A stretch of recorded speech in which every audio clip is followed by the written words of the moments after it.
औषध म्हणून द्यायचा लघुशंका. छत्रपती संभाजीनगरमधील भोंदू बाबाचं किळसवाना प्रकार उघड. छत्रपती संभाजीनगर जिल्ह्यातील वैजापूर तालुक्यातील शिवूर गावातून एक संतापजनक आणि अमानुष प्रकार समोर आलेला आहे. गावातील बिरोबा मंदिर परिसरात संजय रंगनाथ पगार नावाचा एक भोंदू बाबा भूत उतरवण्याच्या नामाखाली तसेच मूल होत नाही, लग्न होत नाही, दारू सोडत नाही अशा समस्या घेऊन आलेल्या सामान्य लोकांवर अघोरी आणि लाजिरवाणी प्रकार करत असल्याचं उघडकीस आलेलं आहे.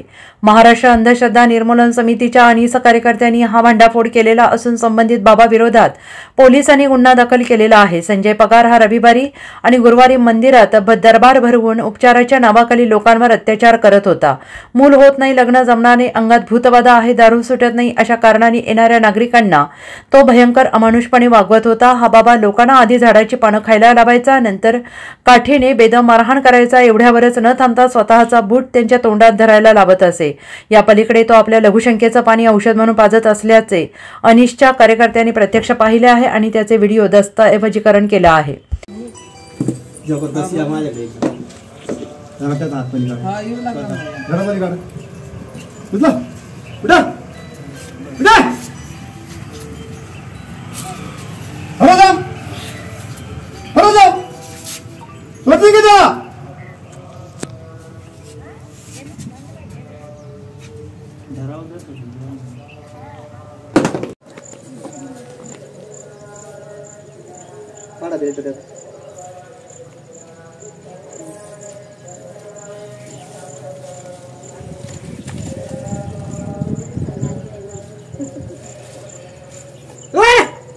Bureau report SBN Marathi, Chhatrapati Sambhajinagar.